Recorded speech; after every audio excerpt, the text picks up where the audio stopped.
மொத்தத்தில் இந்த மதராசி படம் எப்படி இருக்கு கேட்டீங்கன்னா, சிவகார்த்திகேயன் நடிப்புல ரிலீஸ் ஆன மனங்குத்தி பறவை, கேடி பில்லா கிளாடிரங்கா, எதிர்நீச்சல், வருத்தப்படாத வாலிப சங்கம், மான் கராத்தே, காக்கி சட்டை, ரஜினி முருகன், ரெமோ, வேலைக்காரன், டாக்டர், டான், மாவீரன் இந்த கமர்ஷியல் என்டர்டைனர் படங்கள் எல்லாமே சிவகார்த்திகேயன் வெற்றி படங்களா அமைஞ்சு பல ரசிகர்களை உருவாக்கி கொடுத்துச்சு.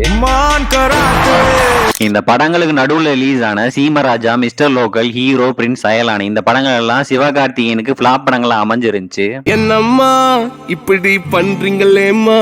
திடீர்னு யார் என்ன சொன்னாங்களோ தெரியல, அமரன் பராசக்தி அப்படின்னு ஆர்ட் படம் நடிக்கிறேன், அவார்டு படம் நடிக்கிறேன்னு சொல்லி கிளம்பிட்டாரு. இது சிவகார்த்திகேயன் கரியருக்கு நல்லது இல்ல. முடிச்சிடலாமா?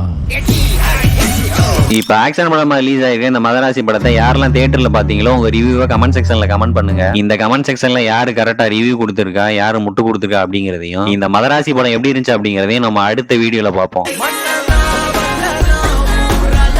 டியூட் படத்துல வர ஊரும் பிளட் சாங் நல்லா தான் இருக்கு. தென் ஒய் ஹேட்.